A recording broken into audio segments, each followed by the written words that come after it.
June Lockhart was born into the world of show business on June 25, 1925, the daughter of actors Jean and Kathleen Lockhart. Acting wasn't a dream for her. It was family tradition.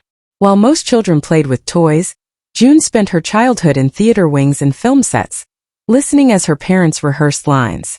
By age 5 she was practicing diction, and at 8 she appeared in the Metropolitan Opera's production of Peter Ibbetson.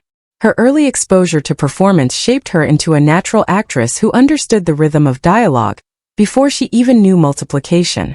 At 13 she joined her parents in MGM's A Christmas Carol as Belinda Cratchit, a rare on-screen family portrayal that glowed with genuine affection. Just 2 years later, she held her own opposite Bette Davis in All This in Heaven too. Davis's fierce commitment to her craft taught June that acting was more than talent.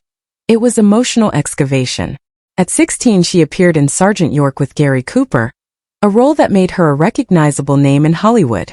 But that purity of character demanded by the film's real-life inspiration would follow her through her career, defining her as wholesome in an industry obsessed with glamour.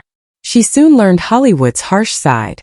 On Meet Me in St. Louis, she stepped between Judy Garland and child actress Margaret O'Brien when Garland's temper flared. It was a quiet act of courage that revealed Lockhart's moral backbone.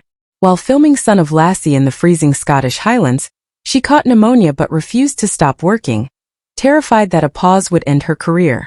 Her dedication bordered on self-sacrifice. When She-Wolf of London demanded grueling makeup sessions that blistered her skin, she endured silently. Later, when studios pushed her toward pin-up photography, she refused, turning down lucrative contracts to protect her integrity. Moral purity doesn't sell tickets, one executive warned, but she stayed true to herself. By 22 she was ready for the stage. In 1947 she starred in For Love or Money on Broadway, and critics marveled at how swiftly she transformed from child actress to adult performer. Her performance earned her the Tony Award for Outstanding Newcomer, the only time that category ever existed. She later donated the engraved bracelet to the Smithsonian, a testament to her place in theater history. Lockhart's success led her to perform with Ingrid Bergman in Joan of Lorraine, where she witnessed firsthand how scandal and artistry intertwined. Though Bergman dominated headlines, Lockhart built a reputation for professionalism and quiet strength. 8 shows a week with no understudy taught her stamina and precision, qualities that carried her through decades of television work. In 1953 she received her first Emmy nomination but lost to Lucille Ball. That loss unexpectedly opened the door to Lassie. When CBS needed a strong maternal presence for the hit series in 1958, they remembered Lockhart's earlier screen tests. Her warmth with young co-star John Provost made her the perfect choice. On set she became a real mother figure, even coaxing the underweight boy to eat breakfast by pretending it was part of rehearsal. Off-camera she quietly advocated for the humane treatment of the famous collie, challenging the trainers when she thought the dogs were pushed too hard. Yet her contract came with suffocating restrictions: no alcohol endorsements, no controversial products, and no roles that portrayed sophistication. She rebelled subtly, ad-libbing lines and pushing for scripts that showed her character as capable and independent. When she demanded higher pay in 1964, CBS refused and replaced her. Fans flooded the network with letters, proving she had become more than a character. She was a symbol of decency and strength. Her next big role came in 1965 with Lost in Space. Competing against over 100 actresses, she won the part of Maureen Robinson by reacting calmly during a chaotic audition staged to test the candidate's composure. She prepared by reading physics and space manuals, wanting her dialogue to sound authentic. On set she faced genuine fear when a flooded scene triggered her claustrophobia. But her professionalism never wavered. Her insistence on safer conditions later changed how the show filmed tight interior scenes. Behind the camera she was nothing like her prim TV persona. She loved rock music and became a mentor to her young co-stars, sneaking them into clubs like the Whiskey A Go-Go in her vintage fire engine truck to hear Simon and Garfunkel, The Doors, and the then-unknown Hourglass, future founders of the Allman Brothers Band, whom she once hired to play her 1967 Halloween party. Music kept her sane during ridiculous episodes like The Great Vegetable Rebellion, when she blasted Beatles songs between takes to lift the cast's spirits. Her confidence extended beyond entertainment. When co-star Jonathan Harris ad-libbed sexist remarks during filming, she confronted him and even threatened to quit. Producer Irwin Allen sided with her, forcing Harris to apologize.